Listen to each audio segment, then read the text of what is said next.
Hello students, welcome back in online stream. मैं हूं गुरविंदर सिंह और हम पढ़ रहे हैं क्लास +1 की पॉलिटिकल साइंस। तो आज हम अपना नेक्स्ट चैप्टर पढ़ने जा रहे हैं जिसका नाम है election and representative. Election and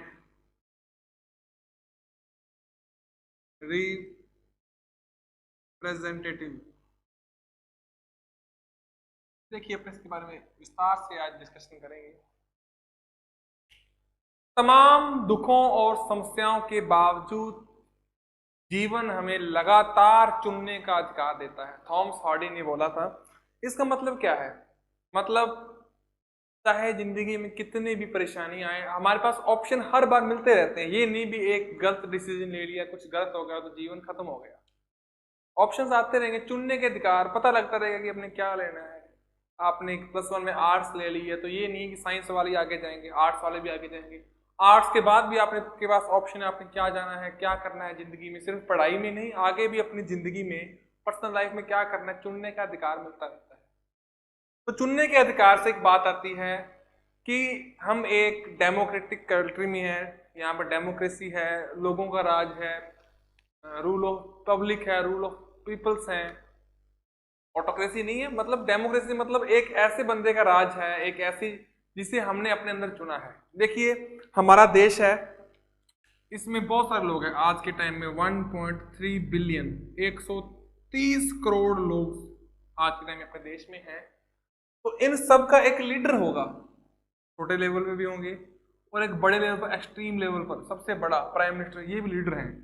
तो ये जो लीडर है वो किसने बनाया है, इसको किसने चुना है, किसने इलेक्ट किया है? इसे चुना है हमारे देश की ही जनता ने, हमारी पब्लिक ने। तो ये कैसे चुनते हैं? देखिए, हम पे जिसने राज करना है, जो हम पे रूल करेगा, जो हमारे लिए पॉलिसीज बनाएगा, तो वो कौन बनाएगा? जिसे हम चुनकर भेजेंगे। तो सबसे अच्छा वही आदमी होगा जो हम अपने अंदर से भेजेंगे, हमारे लिए पॉलिसी ये बनाएगा। सपोज कीजिए एक मैच है, मैच के अंदर रेफरी है वो सही नहीं है, क्या होगा? अगर फुटबॉल का एक मैच हो रहा है, मान लो किसी आदमी ने, ए टीम के किसी आदमी ने बी टीम के किसी आदमी को मार दिया, तो रेफरी है वो उसको पेनल्टी ना दे तो क्या होगा?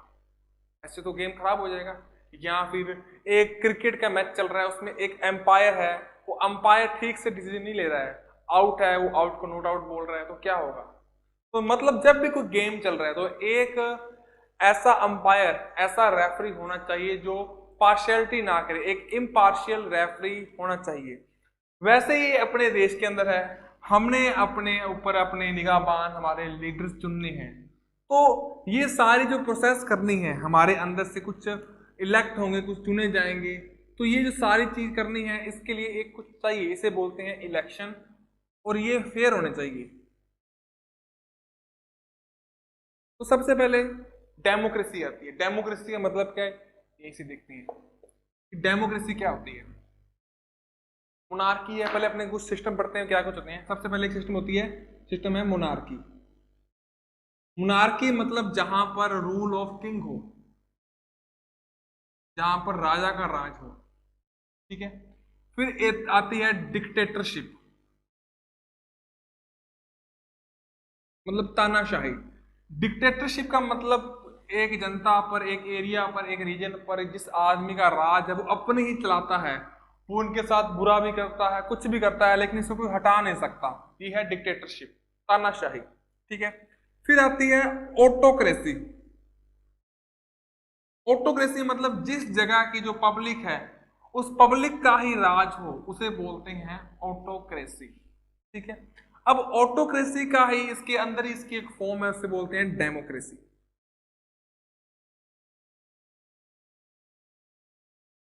अब डेमोक्रेसी का मतलब क्या है? डेमोक्रेसी मतलब एक जगह स्टेट है, एक नेशन है, उसको चलाना है, उसको रन करना है, तो उसको चलाने के लिए उसका एक लीडर चाहिए, ठीक है। वो लीडर वहां की पब्लिक ने अपने अंदर से चुना है, ठीक है, अपनी मर्जी से कि ये हमारा लीडर बनेगा। ये चीज है डेमोक्रेसी। ओके, तो मुझे लगता है कि डेमोक्रेसी का मतलब आपको पता होगा क्या है। अब डेमोक्रेसी का मतलब आगे देखते हैं कि डेमोक्रेसी में इलेक्शन क्यों जरूरी है।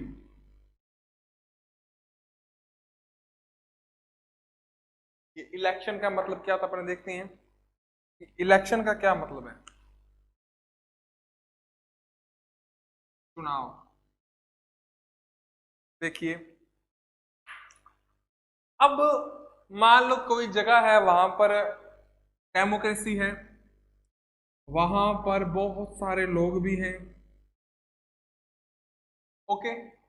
अब इन लोगों ने अपने लिए कोई पॉलिसी बनानी है। मान लो कोई एक गांव है, एक गांव की आबादी है 1000 की आबादी है, 1000 की आबादी है।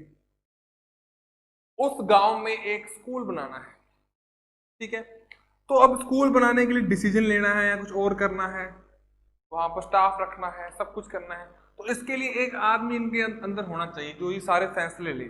सभी मिलकर कैसे लेंगे, लेंगे मिलकर ही, लेकिन सभी की बात कैसे आएगी। एक बंदा हो जो सभी को बताए कि ऐसा करना है, जिसकी बात सभी माने। अब ये बंदा इसके अंदर से चुनकर लाना है, इसी चीज को बोलते हैं इलेक्शन, ठीक है। तो इलेक्शन बनाने के लिए हमारे देश में एक फ्री बॉडी है जिसका नाम है इलेक्शन कमीशन, ओके। अब एक तो है इलेक्शन और एक है डेमोक्रेसी, ओके। तो आप मुझे बताइए कि क्या बिना इलेक्शन के डेमोक्रेसी हो सकती है या डेमोक्रेसी के बिना इलेक्शन हो सकते हैं। दोनों बातें हैं, अपने दोनों बातों पर चर्चा करते हैं। क्या क्या बातें हैं।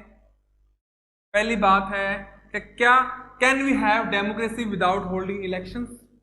पहली बात क्या है, जो आपसे प्रश्न है, आप सोचिए इसके बारे में, थोड़ा विचार कीजिए कि क्या can we have democracy without election. देखिए, अपने अंदर से बंदे चुनने हैं, अपने अंदर से इलेक्शन किए बिना हमारे अंदर से कौन सा आदमी आएगा जो हमारा लीडर बनेगा। इलेक्शन किए बिना डेमोक्रेसी हो सकती है। डेमोक्रेसी मतलब जहां पर जनता का राज है, जनता की मर्जी से उनकी सरकार बनती है। क्या इलेक्शन के बिना डेमोक्रेसी हो सकती है। दूसरा इसका वाइस वर्सा है, can we hold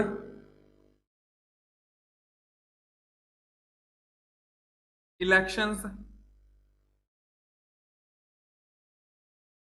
without democracy.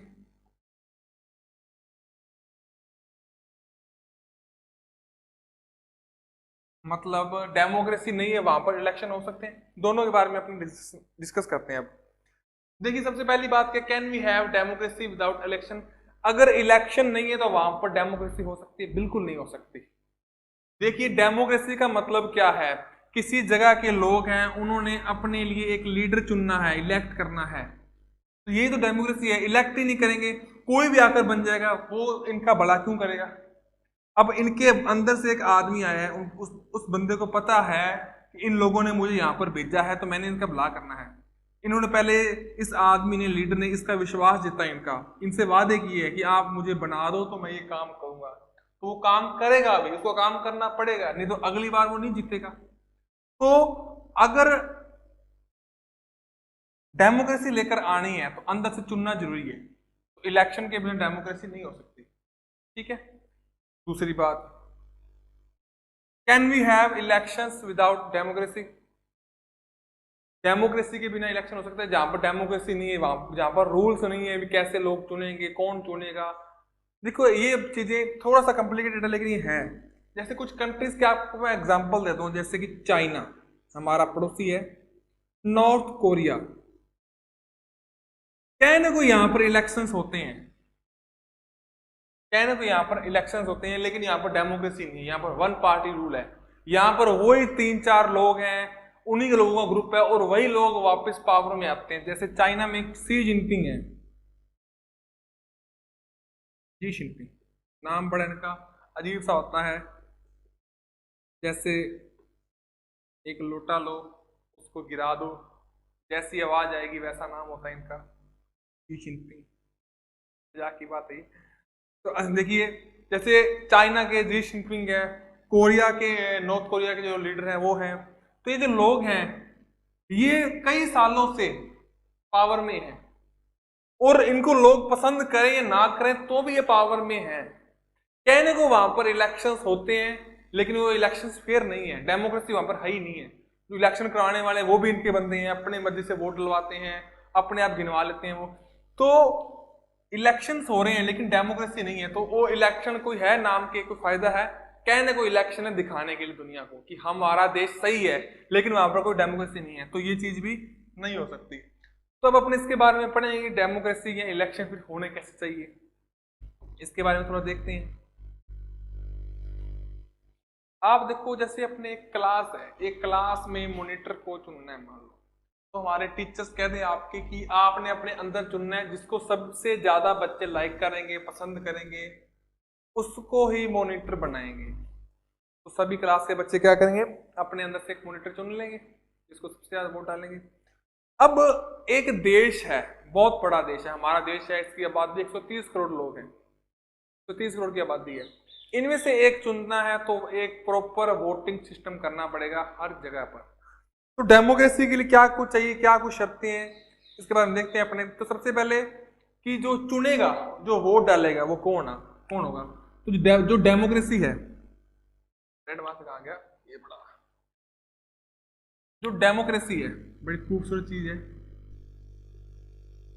तो डेमोक्रेसी के लिए क्या कुछ चाहिए, तो सबसे पहले जो लीडर चुनने हैं उनको चुनेगा कौन, who is voter, what is eligibility of A voter, ठीक है ना।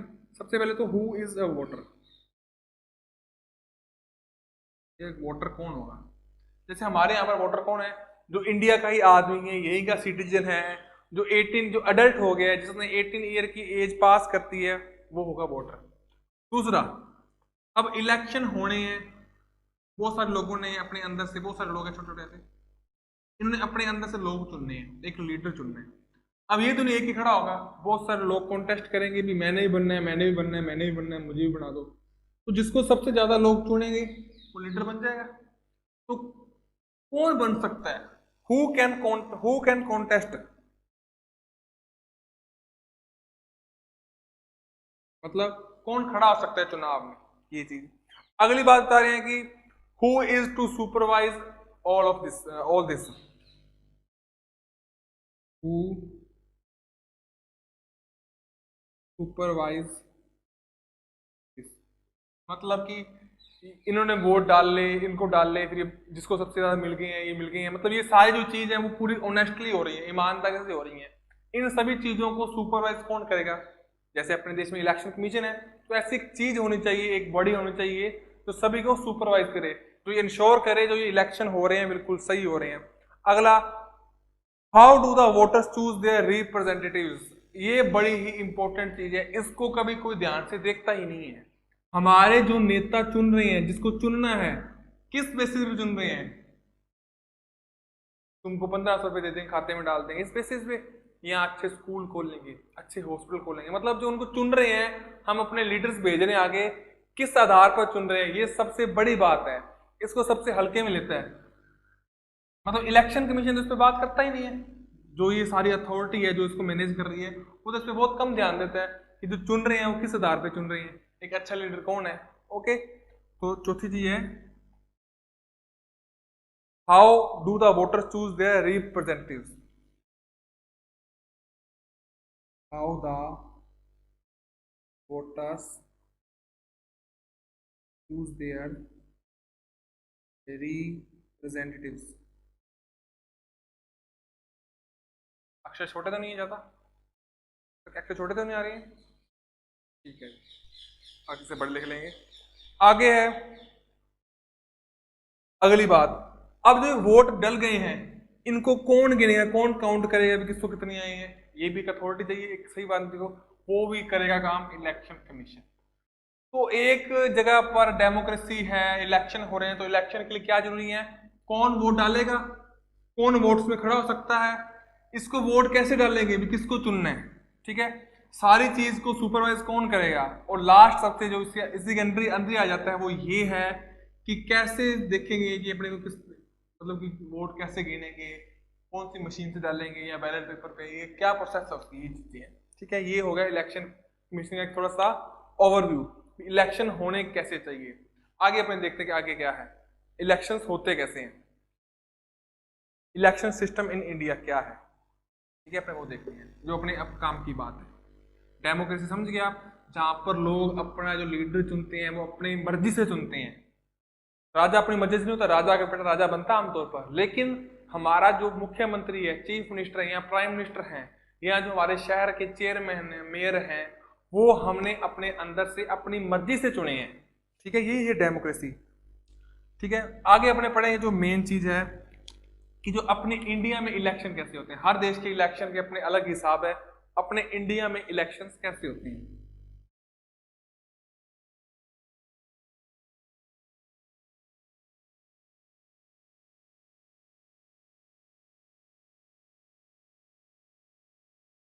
इलेक्शन सिस्टम इन इंडिया, देखिए हमारे देश की आबादी है लगभग 130 करोड़।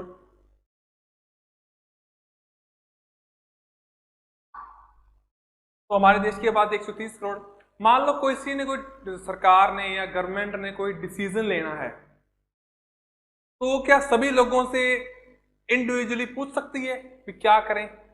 जैसे मान लो एक स्कूल बनाना है किसी जगह पर, मान लो एक बड़ी आईआईटी बनानी है, इंडियन इंस्टीट्यूट ऑफ टेक्नोलॉजी, मतलब इंजीनियर का कोई कॉलेज बनाना है बहुत बढ़िया।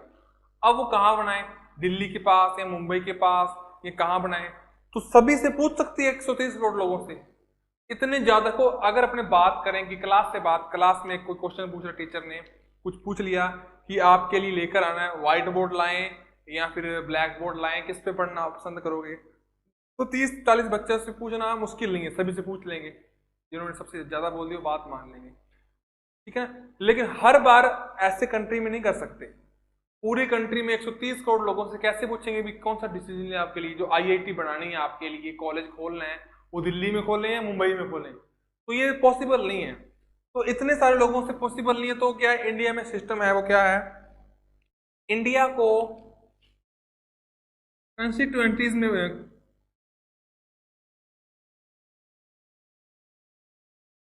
इंडिया को अलग अलग छोटे छोटे पार्ट्स में बांट दिया गया है, जिसको बोला गया कंस्टिट्यूएंसीज, ठीक है, क्षेत्र एक रीजन्स में बांट दिया गया है।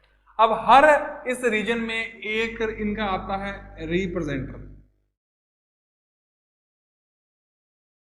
ठीक है ना।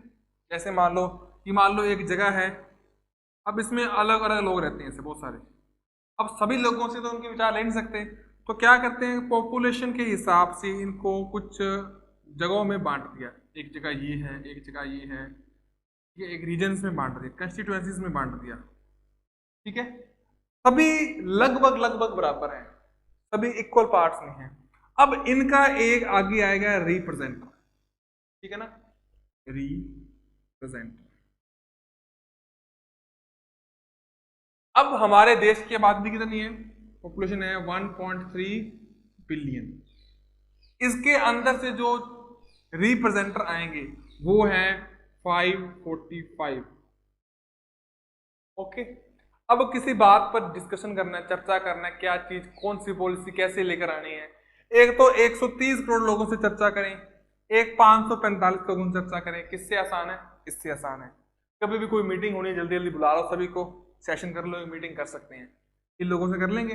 इतने लोग तो किसी भी हॉल में किसी भी जगह पर इकट्ठे हो ही नहीं सकते, किसी खुले स्टेडियम में भी इतने अपने लोग ला सकते, पॉसिबल ही नहीं है, किसी शहर में भी इतने लोग नहीं आ सकते, लेकिन इसको अपने एक बड़े से हॉल में ला सकते हैं, ठीक है। इसलिए चुनाव करने जरूरी है, रिप्रेजेंटेशन लाने जरूरी है, मतलब हमारे लीडर कौन है, हर एरिया से एक लीडर जाएगा, एक रिप्रेजेंटर जाएगा जो उस एरिया को रिप्रेजेंट करेगा और वहां की बातें रखेगा कि हमारे एरिया में ये पानी चाहिए, हमारे एरिया में ये प्लांट चाहिए, स्कूल चाहिए, इस जगह पर हॉस्पिटल चाहिए, मतलब अपनी बातें बताएगा वो, ओके। अब इलेक्शन इंडिया में कैसे होते हैं अपने उसके बारे में चर्चा करेंगे। सबसे पहले अपने रिप्रेजेंटर की चर्चा करेंगे कि इलेक्शन होते कैसे हैं। सबसे पहले अपने छोटे लेवल पे बात करते हैं, रिप्रेजेंटर के लेवल पे बात करते हैं।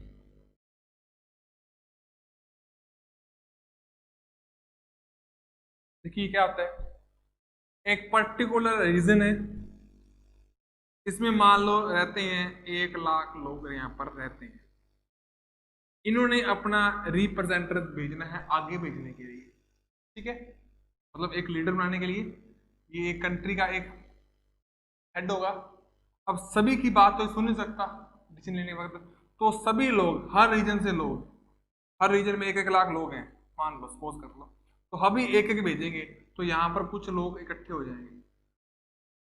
अब इन सभी से डिस्कस करना किसी बात पर, उसकी कंपेरेटिवली इनसे डिस्कस करना बहुत इजी है, ठीक है। तो हर जगह से एक आएगा रिप्रेजेंटर, ओके, ये पहुंच गया यहाँ पर। अब ये कौन पहुंचेगा?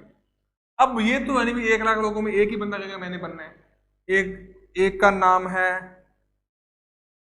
ए है मान लो, एक है बी, एक है कोई भी है सी, एक कोई और आ जाए, ठीक है। तो ये चारों बोल रहे हैं कि मैंने ही बनना है, एक मान लो और भी आ गया। ये सारे बोल रहे हैं कि मैंने ही बनना है, मैंने ही बनना है, ठीक है, सभी एक से कह रहे हैं। अब बनेंगे तो इनमें से एक ही रिप्रेजेंटर, तो होगी वोटिंग। पूछेंगे भी कौन किसको कौन सा पसंद है, एक आदमी एक को ही चुन सकता है, ठीक है।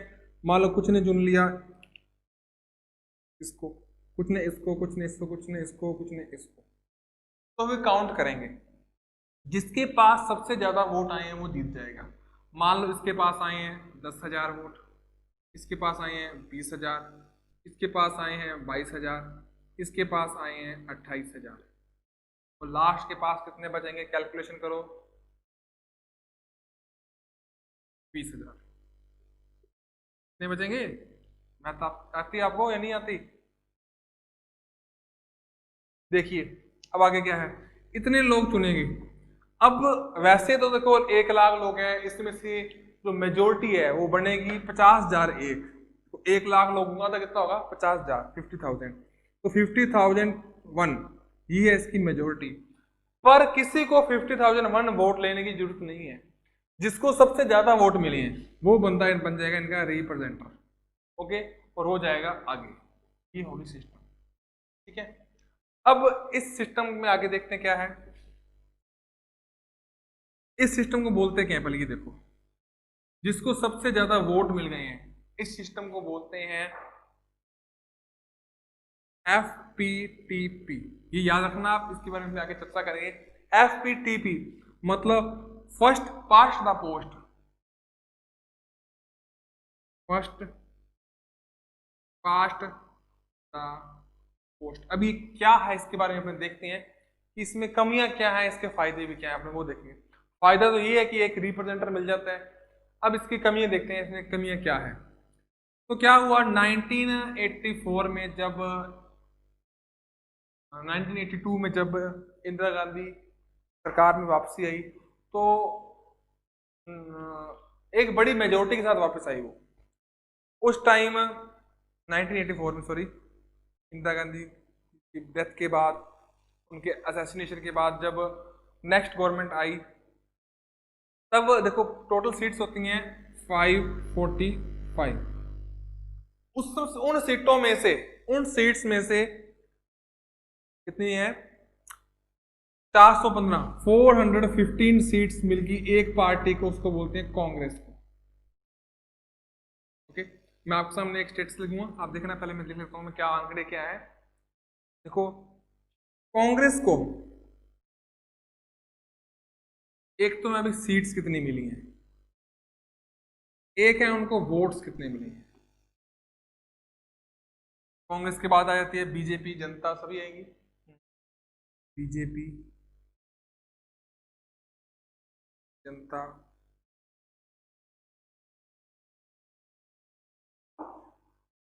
कांग्रेस को मिले 48% वोट मिले लगभग, और इसको सीट्स मिल गई हैं 80%। ये क्या है अभी तो आप देख लीजिए, पहले मैं लिख लेता हूँ क्या है आंकड़े सारे। बीजेपी को मिले 7.4% वोट्स, और सीट मिली है 2%, और सीट्स 2 मिली है 2% में। देखो इनको मिली है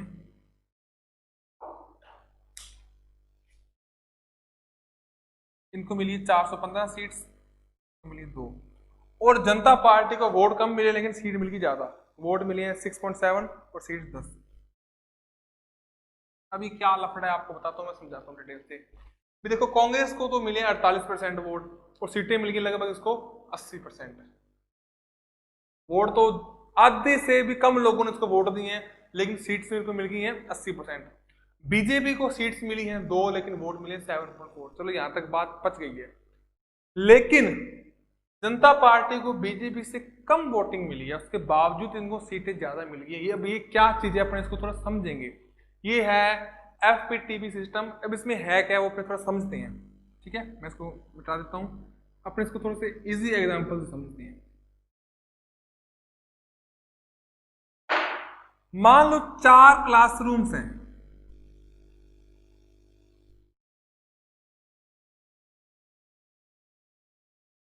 मान लो 5 है। मान लो सभी में इस क्लास में 100 स्टूडेंट्स हैं, सभी में 100 विद्यार्थी हैं।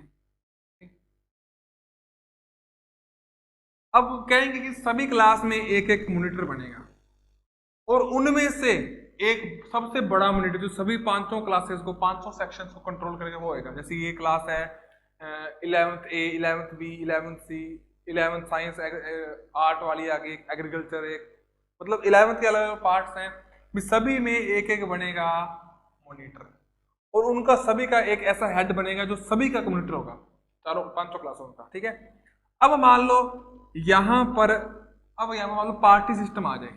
ठीक है, एक पार्टी है ए पार्टी, एक है बी पार्टी, और एक है सी पार्टी। ओके,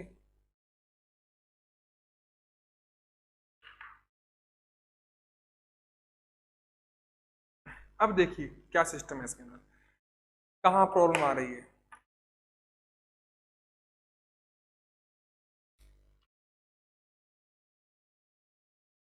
देखिए मान लो ए और बी और सी, अपने तीनों को वोट देखते हैं कितने कितने मिले हैं। एक ए है, एक बी है, और एक है सी। इस क्लास की बात करते हैं। मान लीजिए यहां पर ए को वोट मिले हैं 90, बी को मिले हैं 6, और सी को मिल गए हैं 4। ओके, नेक्स्ट देखते हैं। यहां पर ए को मिल गए, ए को मान लो मिल रहे हैं 40, बी को मिले हैं 30, और सी को मिले हैं, बी को मिल गया मतलब 35, और सी को भी मिले हैं 35। ओके, नेक्स्ट देखते हैं। यहां पर मान लो इसको मिल जाते हैं 42, इसको मिल जाते हैं 41, और इसको मिल जाते हैं 37। ठीक है, अपने इन 3 पे चर्चा करें, जाते हैं करते हैं। अब देखो वोट परसेंटेज देखते हैं अपने क्या बनता है। ए को वोट कितने मिले हैं 90, 40 और 42, कितने हो गए 172। बी को वोट देखते कितने मिले हैं 6, 35 और 41, कितने हो गए